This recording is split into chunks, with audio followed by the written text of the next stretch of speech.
Welcome to the video walkthrough on a used Rockwood Roo by Forest River. We're going to start in the corner and just kind of work our way around, explain everything as we go. We'll start with this bumper. These caps do come off. Pull them caps off. That's going to be the perfect spot to store your sewer hose. Usually they don't come with a sewer hose. This one is used. They may have the previous owners left their hose in there. Come here. This is your shore cord. It's called a shore cord. This one's a 30 amp. This is going to provide all your 120 power, so your microwave and outlets and AC will work. Twist this on. You can even tighten this on right here. Keep it from getting accidentally unplugged. You do have stabilizer jacks, so in all four corners. Get yourself a 3/4 inch socket. If you want to use it with a drill, there is a crank in there too. You can use the crank manually if you'd like to. These aren't meant for lifting up the weight of the trailer. If you want your trailer to be level, when you get to the campground, you're going to use your tongue jack to get it front to back. And then you'll blocks under your tires to get it side to side. Then you'll snug those down. Gets all the shake and all that out of it. Definitely recommend some pads or some blocks underneath those so they don't sink. Water heater right here. Very simple to use. First thing you'll have to do, beginning of the season when it's ready to use, put your anode rod. This is also your drain plug. This is in good condition. You can see there's a rod right here. There's material on the outside of it. Eventually that material will start looking like it is now and getting worse and worse until it just all falls apart. When you have about 70% of it missing, all gone, get yourself a new one. They're like $20 and they last a couple seasons. So this will go right in there. Get in there, tighten that down. 1/16 is the socket size for that. I recommend getting a socket and an extension and a ratcheting wrench just to keep them for your trailer. Snug that down, don't over tighten it, just make sure it's snug so it doesn't leak. Then as soon as you hook up water, after this thing has been dewinterized, keep in mind it is winter, we do winterize these units. After it's been dewinterized, then as soon as you hook up water, it'll start filling the water heater, and all your controls are on the inside. Some tips and tricks in here, make sure this burn area stays clear of any spider webs and debris, whatnot. Just keep the whole thing clean. Definitely recommend draining it after every trip. You don't want it sitting full of water for a while. It starts to get stagnant, and then when you do eventually drain it, it's really smelly. Here is where you're going to do all your dumping. Everyone's favorite part. There's a cap on there. Make sure the cap is on when you travel. We'll throw that on here just so nothing gets up in there and stuff. And then you got two valves. So this black one on the right is your black tank. That's your toilet and your toilet water. And the one on your left is your gray tank. That's going to be like your shower and sink water. There's your handle for that one over there. You just pull them straight out to open, push them to close them. I recommend dumping your black tank first after you have your hose hooked up, then doing your gray tank. That's going to flush out the hose. Storage here. Then more storage over here. There's an outdoor table. I'll show you where that goes.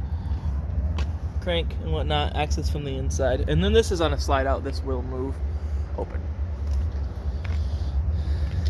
Out here, cable inlet. So if you're going somewhere that provides cable, you can hook it into there. There's also a satellite input if you do have a satellite. Keep in mind you'd have to use all your receivers on the inside like you normally would. This one is city water right here, so you're going to hook up a hose to run city water pressure. You won't need to use your pump. Everything's going to run off the pressure of that hose. If you are going somewhere that you know, this campsite doesn't have water and I want water, you can fill it up at home from here. Just gravity fill. Rest your hose in there. Don't jam it in there. She'll start filling. Monitor it on the inside. Make sure you don't overfill it. If that were the case, water will start squirting out of here and coming out your hose. Try to stop that from happening, so prevent any leaks or anything. And then to drain it, drain for it is that cap right there. So you unscrew that cap to drain the fresh tank. Just like your water heater, I definitely recommend draining it every trip. Another stabilizer jack. So because it's just me recording this, it'll be kind of difficult to show you. I'll do a really good explanation. So these are your fold out doors. So you fold them out. There's a bar on the inside. When we're going inside, I'll show you.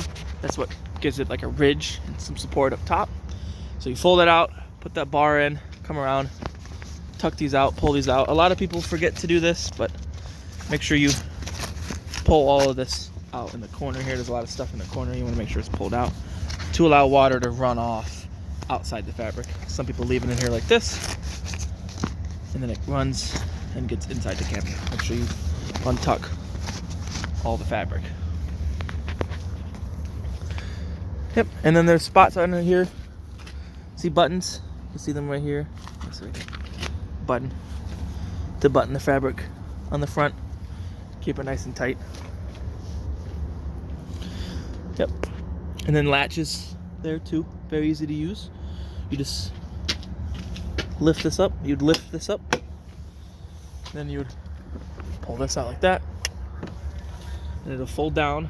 It's on cables, so there are no poles. See, cables right there.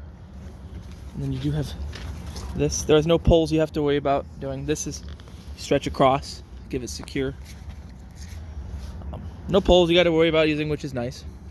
This one's already set up. The head may or may not be there, but it's already got the shackles and whatnot for weight distribution. So if you'd like to purchase a head from either us or any store that is compatible with that type of weight distribution, you got that set up already on you. Dual 20-pound tanks, brand new, freshly filled, so you don't got to worry about that. Here is your regulator. It's pointing to this tank, the green arrow. It's going to pull from this one first. When this one's empty, turn this one off, turn the new one on, and then move that over. Easy. Power tongue jack. Beats hand cranking it every day of the week. Got your chains. When you hook up, you're going to cross them, so the chain on the passenger side of the camper is going to be on the driver's side of your truck. That's going to create like a cradle, so if it were to come undone, it'll catch the tongue of the trailer. And then you do have right up underneath here, you see this little cable right here that's hooked to a box tucked right underneath there. That is your trailer breakaway. So if the camper would ever come undone from your vehicle, that cable gets hooked up to your tow vehicle. It's going to pull a pin out of that box and activate the brakes on the trailer, keep it from rolling into traffic or slamming in the back end of you. Coming around, this is where that table can be set up. Slides onto here. You use that bar to put it there. This is exhaust for your furnace. This is nice. It already has the screen on it. I always recommend people picking up the screens. It's going to keep insects from making nests in there and whatnot. You still are going to occasionally want to make sure you clean this. A couple times a year, make sure it's not gunked with debris or anything, and you should be good. Right up here, that's your exhaust for your stovetop, for your range hood. So let that go free when you're using the range hood so the gases have somewhere to go. Well, not gases, but fumes from cooking. And then these got these little tabs on the side. That's what locks it from going. Do that when you travel, and I like doing mine overnight so insects can't make their way up in there.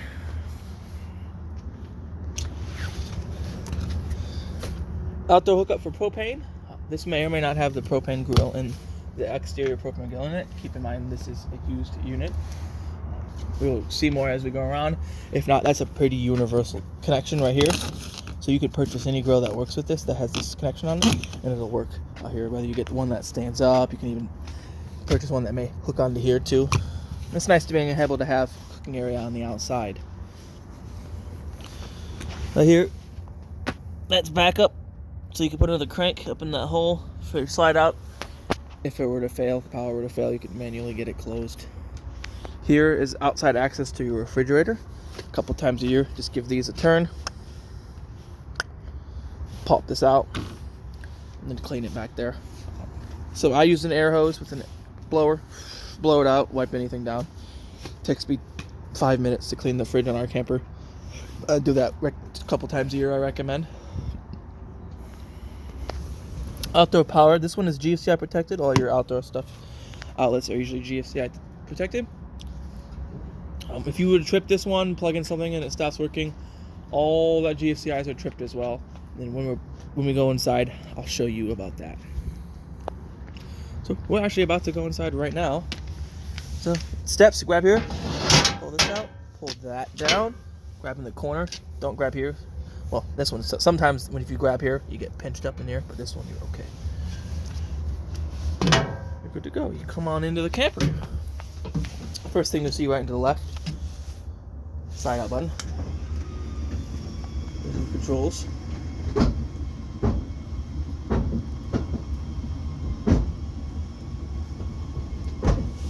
See it moving.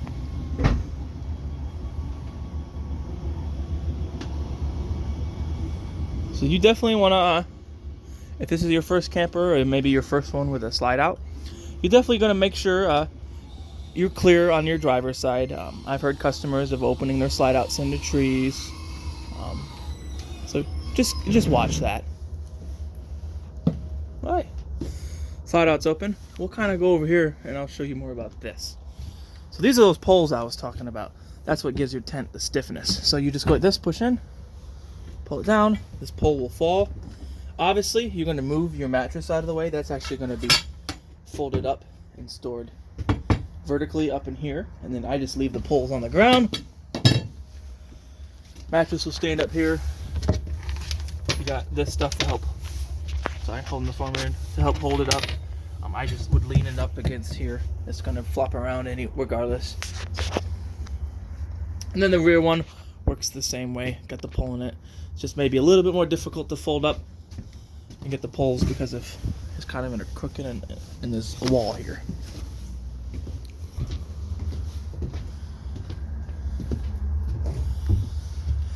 Monitoring panel. Read all your battery stuff. Tanks from here, so you hit gray, it'll read black, fresh, yada yada. It looks like we have to get them dumped. Yep, we'll make sure these get dumped for you. Pump, you turn your pump on and off from here.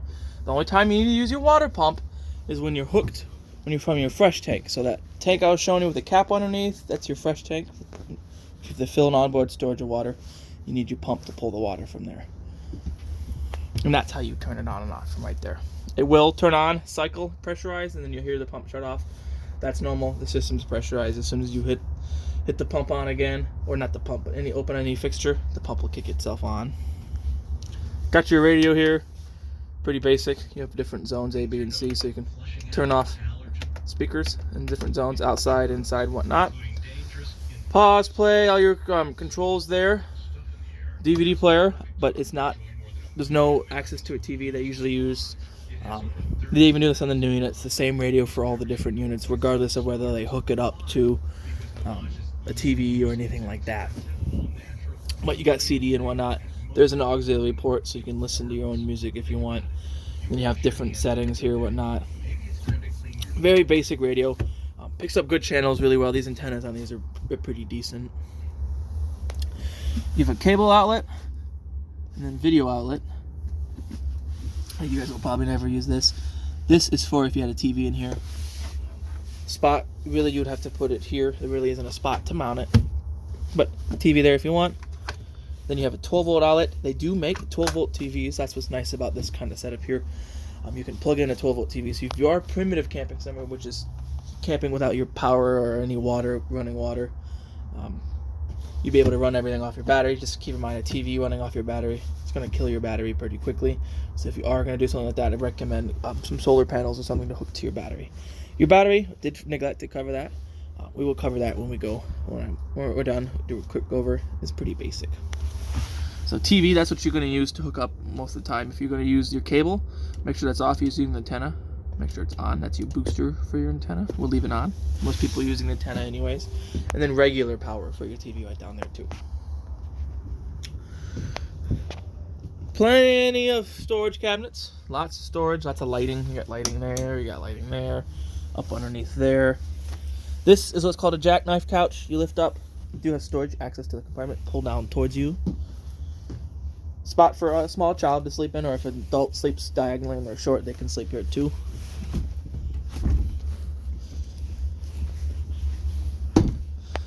This turns into a table or a bed as well. You just, let's see if I can remember, unlatch it. Where the latch is. I don't know if I can't remember where the latch is. Oh yeah, you just push this one diagonally. Like that. And then it falls down. So you just pull the top of the table towards you like that, and it'll swing down like that. You move these aside like that. The table's then gonna rest like that. And then reorganize your cushions like this.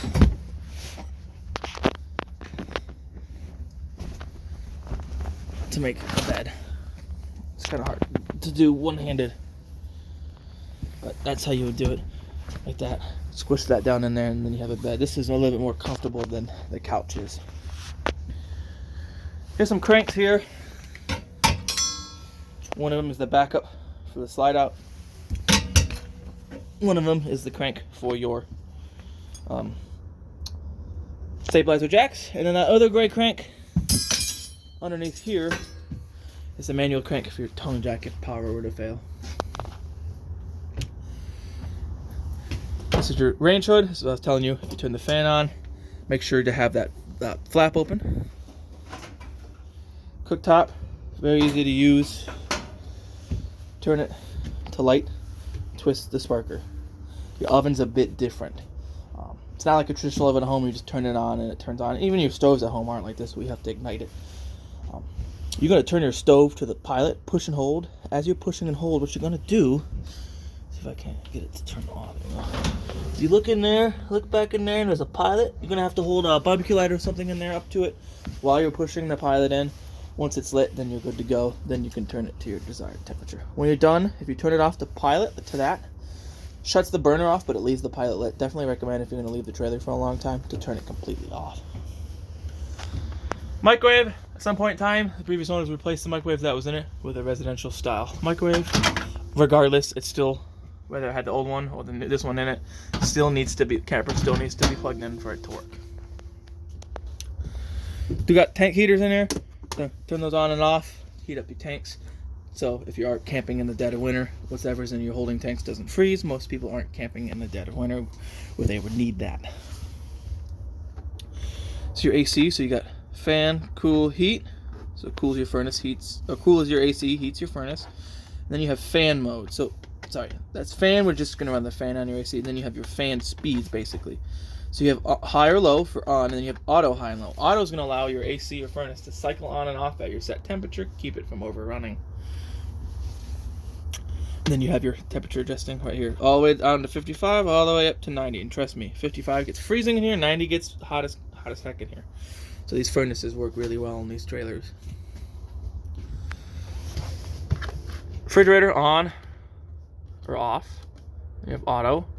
For gas, I recommend just leaving on auto. Auto is going to default to 110. So if you are running 110, if you have plugged in, it's going to work off of that. If you were to accidentally get unplugged, it'll automatically switch to running off of propane, which is nice. Keep your food from being spoiled. However, it does take this fridge like this size. It will take about 6 to 10 hours, depending on weather and different circumstances, to get cold. So plan your trip accordingly, so you can make sure you can use your fridge right away. Right here is your antenna for your TV, so you crank it up that way, where it says up. Keep going until it stops, then you can pull this down and rotate the whole thing to tune in your channel. Before you lower it, make sure these two little triangles are lined up before you lower it all the way, because there's a V-shaped cradle on the roof that the antenna sits on, and that's what allows it to get lined up. Smoke alarm right here, and then fire extinguisher there. This is one of those smoke alarms where the battery is the alarm. So in 10 years, you replace the whole thing.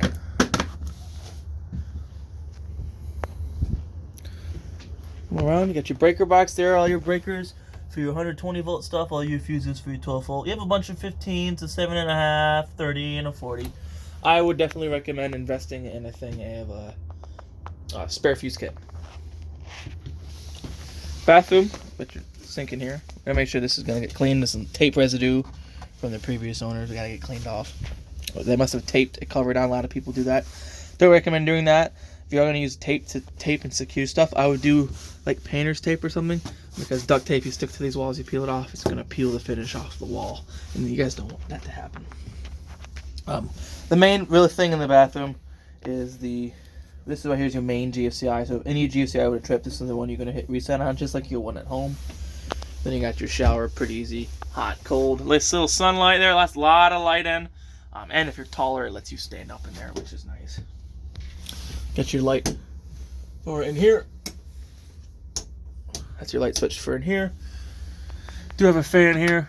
Turn it like that. Open it. Like that. Oh, they gotta be all the way open for it to work. Yep. Toilet, very simple. As long as you're pushing in right here, she'll flush.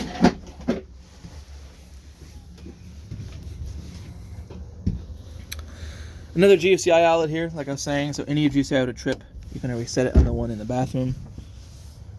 This is what's going to turn your water heater on off. It's a gas only water heater. Turn this on. When this light goes away, it should be lit. If this light does stay on, something happened and the water heater didn't light correctly. Odds are you just turn the gas on and you immediately try to light the water heater. You got to give it some time to pull gas through the system. So what I try to do after I just first turn the gas on is try to get my stove to light. It'll draw in some propane and then try to get the fridge to light and just kind of pull in more propane to the system so everything can light, build up pressure. Right down there is a carbon monoxide. I think this is carbon monoxide too. Yep, carbon monoxide and propane gas alarm. That'll go off, and an obvious alarm if there is an issue with carbon monoxide or propane. It will start chirping, so it won't sound like an alarm, but it'll start chirping if the main battery on this unit were to start to die. That's just telling you that doesn't have enough voltage to operate correctly, and it's letting you know. So that's usually the easiest way to tell your batteries are dying, when that starts chirping on you. When we come in through here, this is the other half. This is the area I would like. It feels like you have a little bit more privacy than over there. There are curtains there, but nothing beats a solid wall, you know. I'll make sure this gets turned off. Yeah, that's pretty much it. These are really nice units. I like these hybrids. So I really hope you guys like this. We'll go back out. I want to show you that battery I neglected to talk to you guys about earlier. That's in that box right there. That was a Group 24, and that just refers to size of the battery. RV marine grade battery. In the winter, I recommend taking the battery completely out, storing it somewhere a lot warmer than being sat out all winter. In between trips, I recommend disconnecting the negative lead. It's either going to be the white or the black cable on it. And it's labeled on the battery so you can tell which one is which. That's just going to prevent anything from accidentally using your battery or pulling voltage while you're away. Like I said, the LP alarm is always hooked up. The radio has radio memory, and that's always using power. So disconnecting that battery is going to help save your battery and make it last longer. All right. Well, that's pretty much it for our video walk on the used Rockwood Roo 21SS. I hope you guys found it informative. I hope you guys enjoy using your trailer.